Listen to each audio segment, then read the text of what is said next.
welcome to a very special roundtable. I have joining me Dr. Subramanian Swamy. He's the outspoken BJP leader, Rajya Sabha member, and also a geostrategic expert.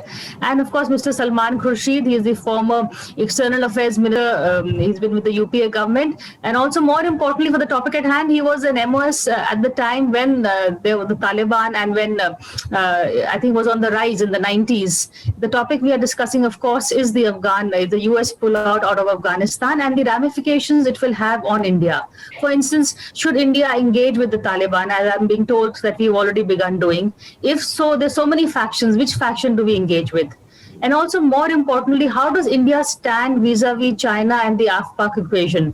Does China have the advantage? And if it does, then as Dr. Swamy has told me earlier also, should India just go and do business with the US and join the Quad and not really walk this tightrope on the BRICS or try and make peace with China and Russia also? So these are some of the questions I'm going to be discussing. And of course, yes, the ramifications on Kashmir.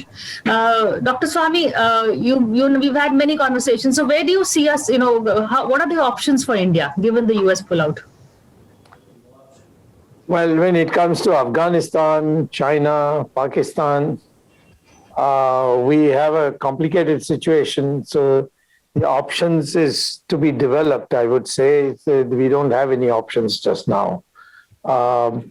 The issue is that in Afghanistan, we had a presence, but it was essentially the economic presence in the sense, or we did some constructive work like building roads and their parliament building and a library for them, that sort of thing.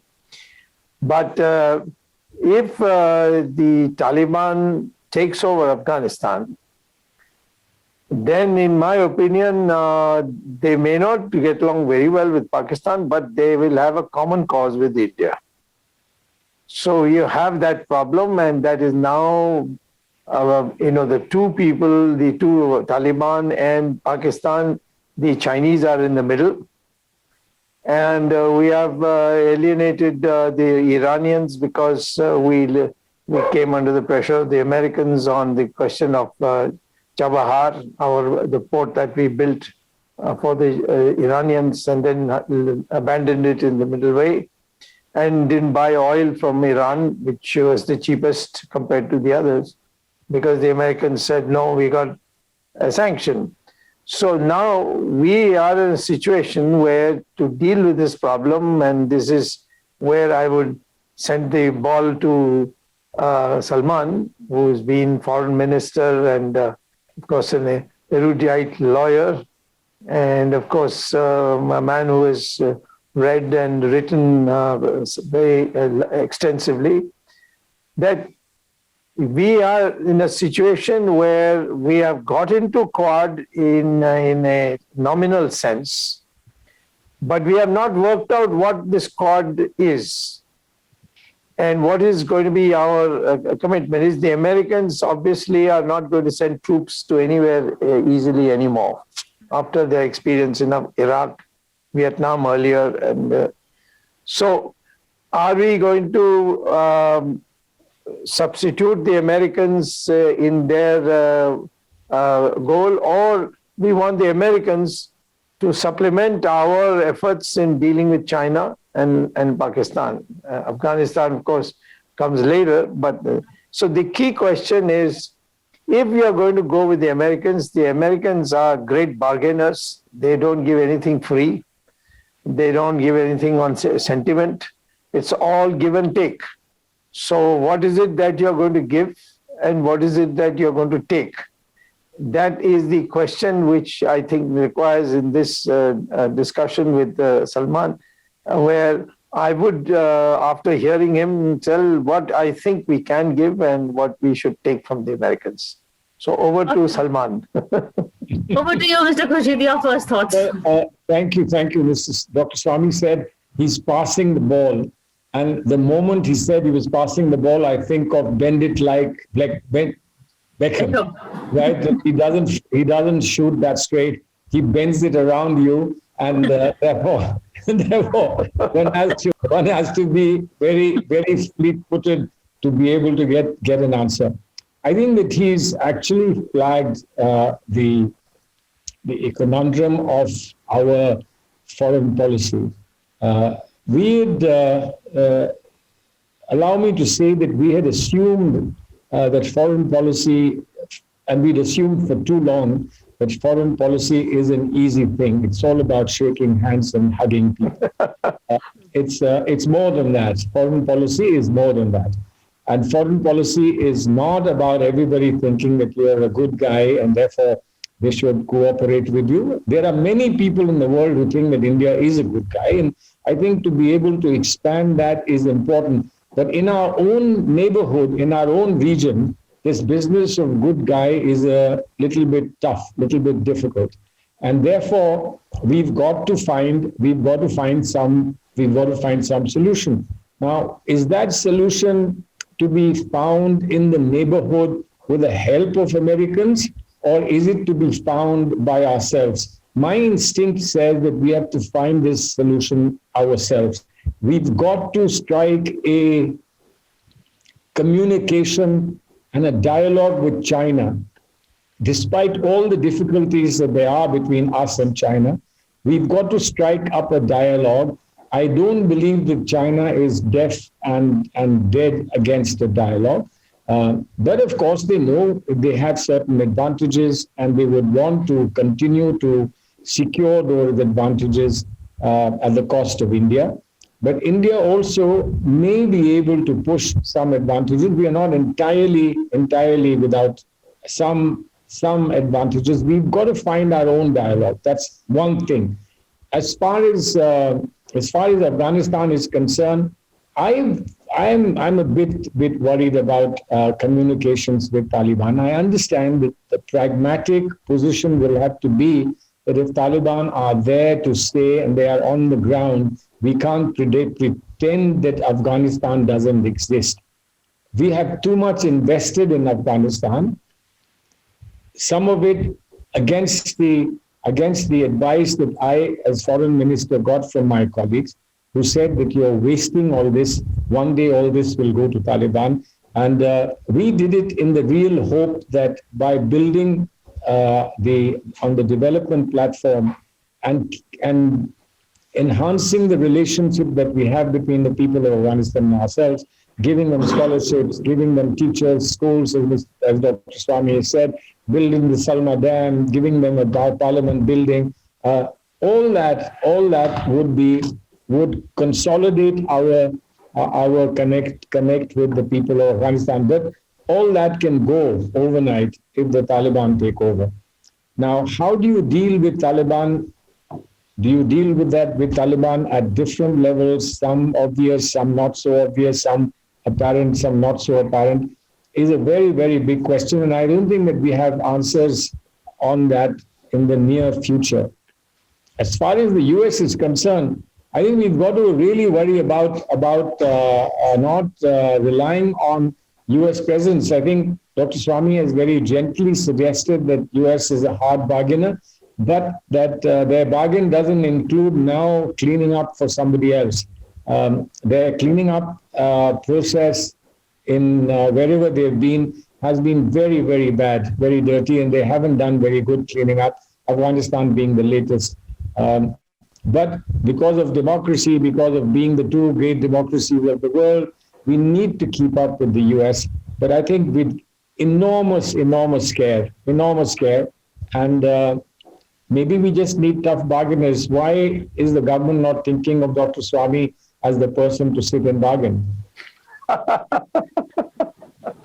That's a very important question that I think we'll be trying to answer for a while now. But Dr. Swami, over to you. Yeah. Well, the short answer to his last jab Have an answer. is that if I succeed, it is bad for him. If I fail, it is bad for the country. So I think the best thing is to leave me out.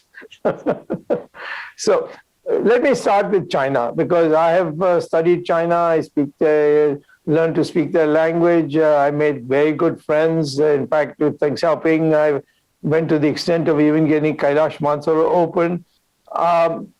when Mao was there, there's nothing that we could do with which would satisfy him in the sense of he didn't think of India as an ally. He always he had his own notions about the greatness of China. Deng Xiaoping was a totally different person. Now we are dealing with Xi Jinping, and he's not like Mao, very open, but he's master planner, and he can make a fool out of you in no time. Prime Minister Modi met him 18 times, one-to-one. 18 times. And at that time, the Chinese had already occupied Depsang.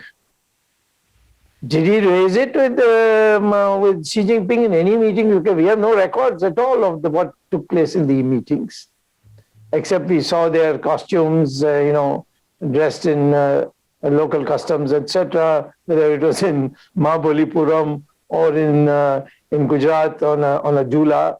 So the question is, you have not been able to assess how do you talk to China. You talked to China for 7 continuous years or 6 continuous years, and nothing came out of it. And suddenly you discover that they have come and occupied Nepsang. You find now they have come up to the Demchok, and we made gestures, idiotic gestures, I think. We occupied Kailash range in Pangong Lake area. And then as a gesture to create an atmosphere for discussion, this is what our foreign minister said, we are volunteering to quit the mountain peaks of Kailash range and let the Chinese get it back. Otherwise, from Kailash range, you could see the Chinese barracks, everything below you. So I'm saying that you talk with China.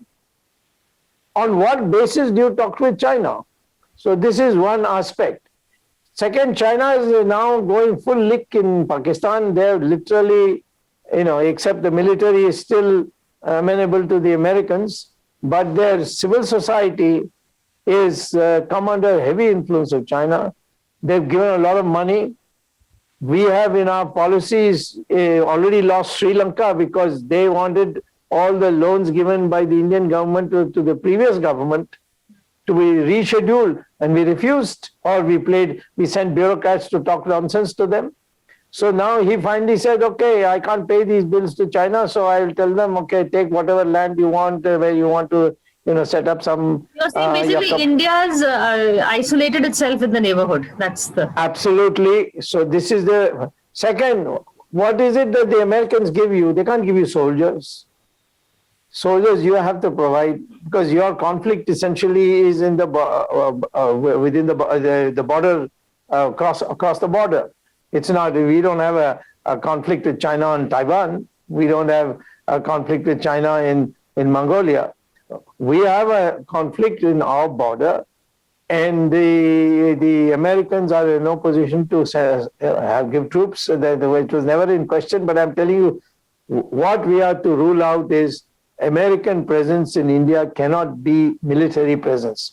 But Americans have very good weapons. And those weapons they will give you only if you meet their security conditions, which means you can't buy S-400 from the Russians.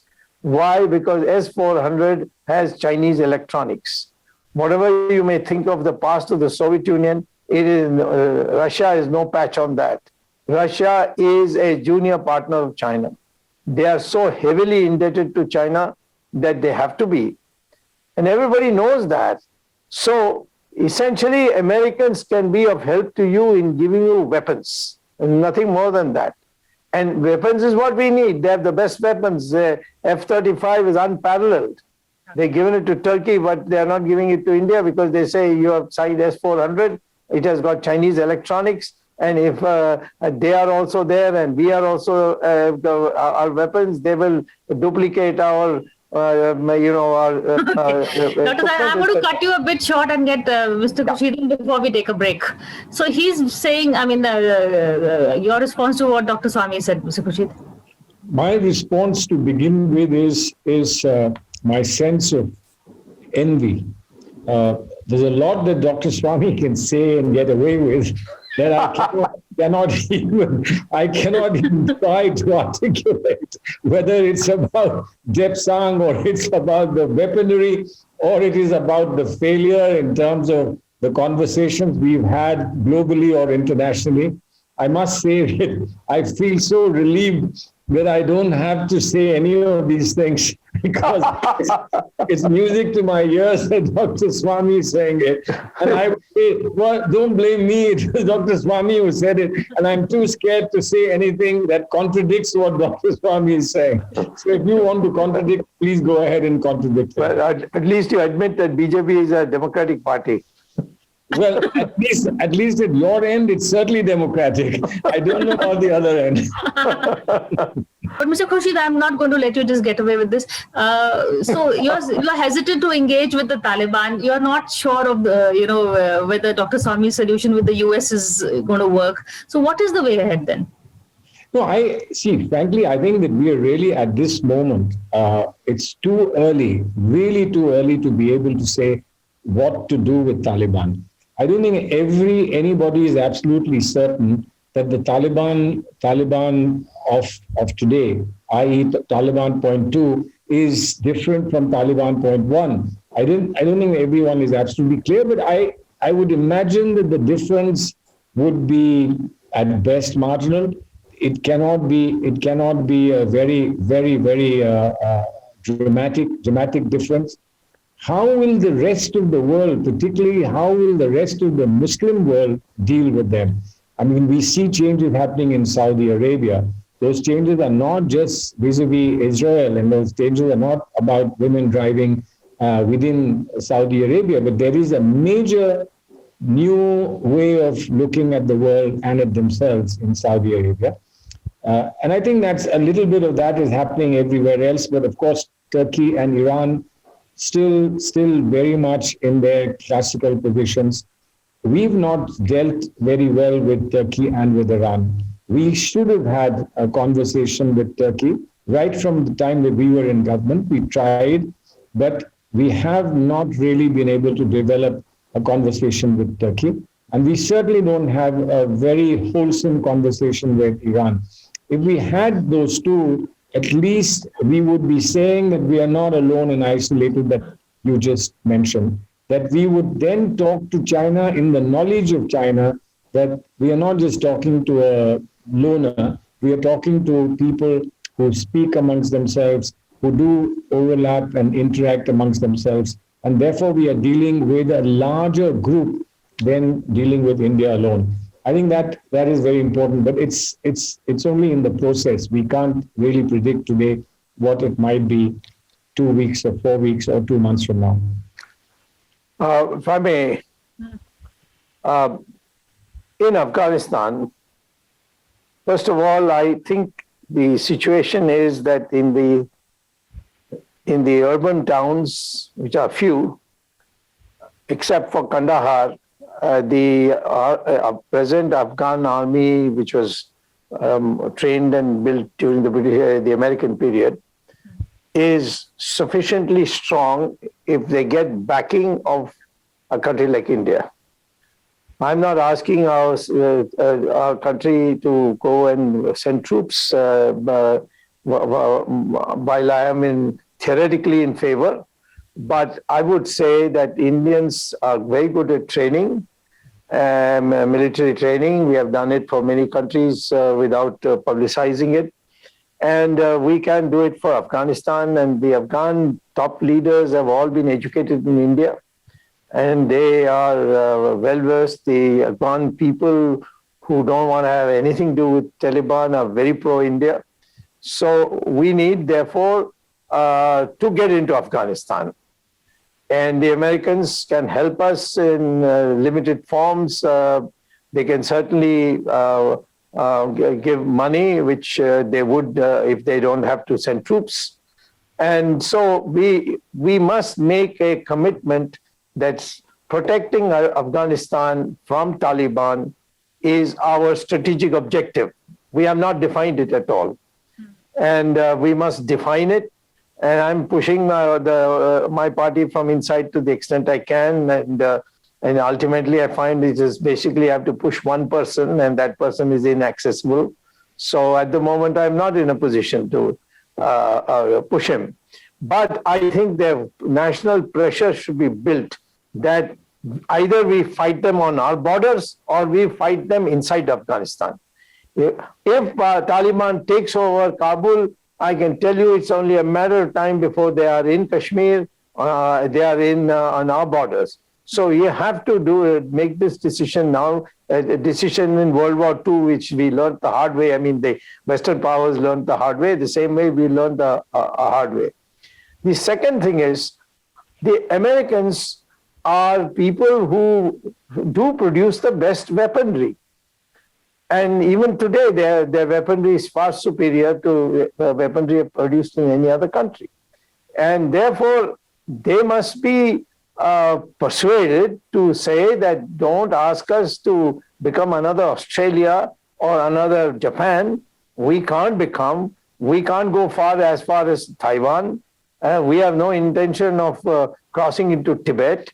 These are, historical wrongs that we cannot correct immediately. Right now, we need to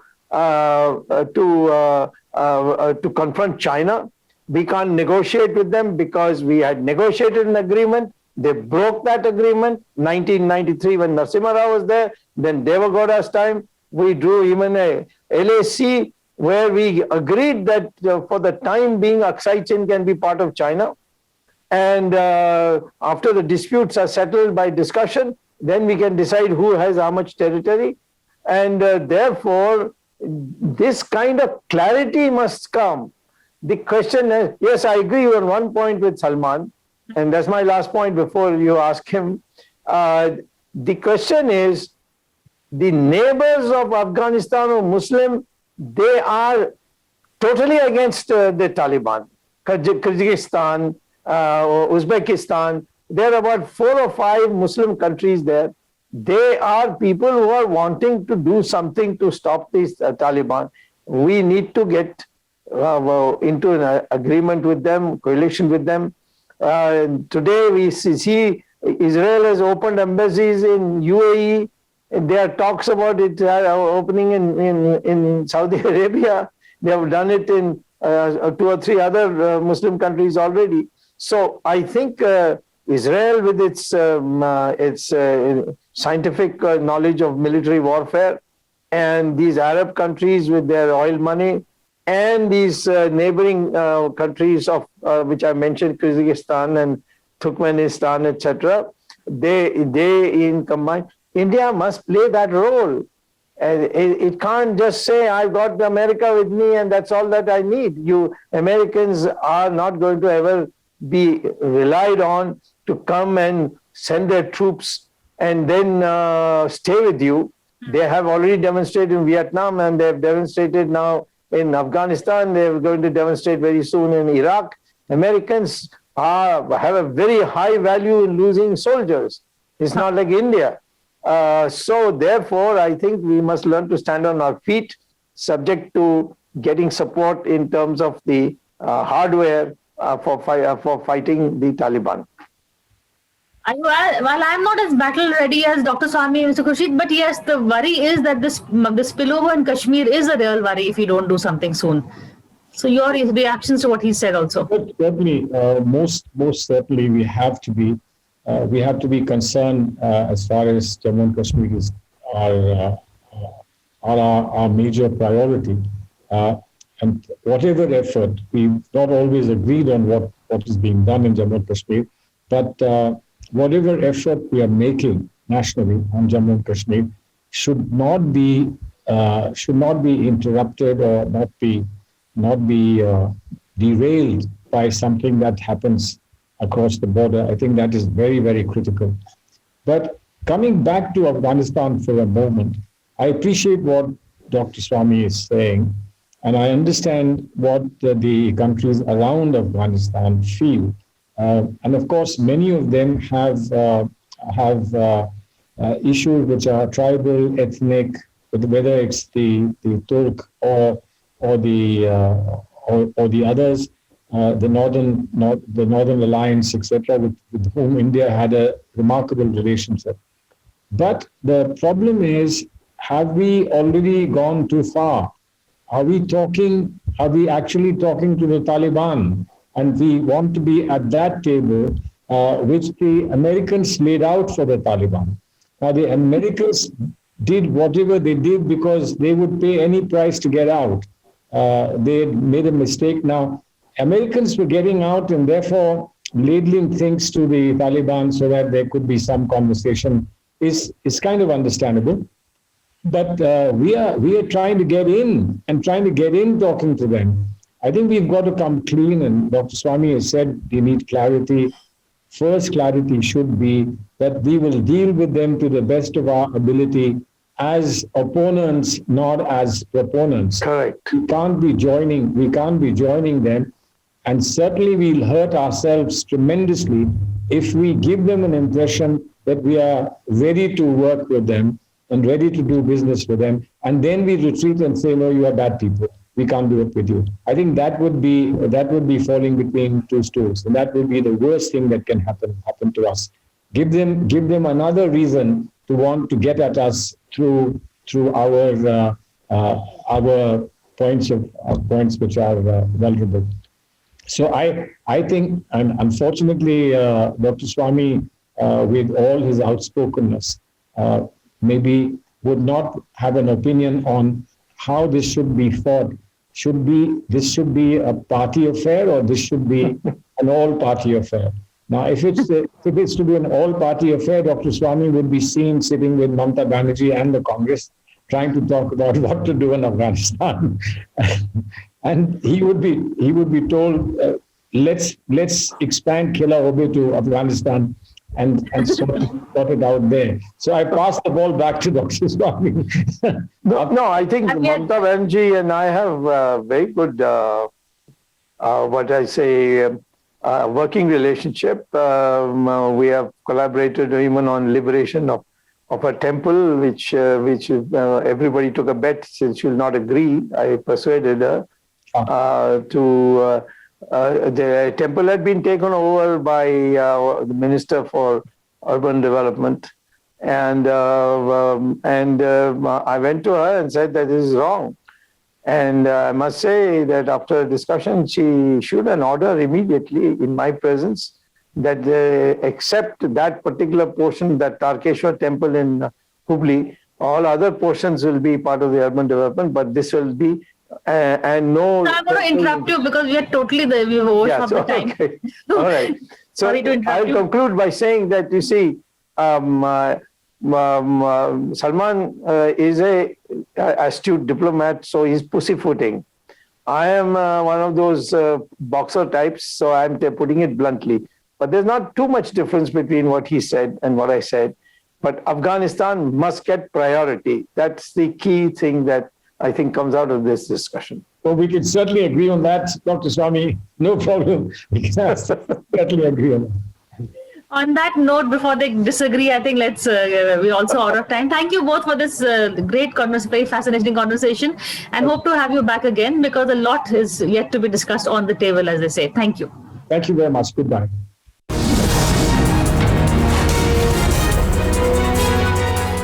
For more such videos, subscribe to the NewsX YouTube channel, hit the bell icon.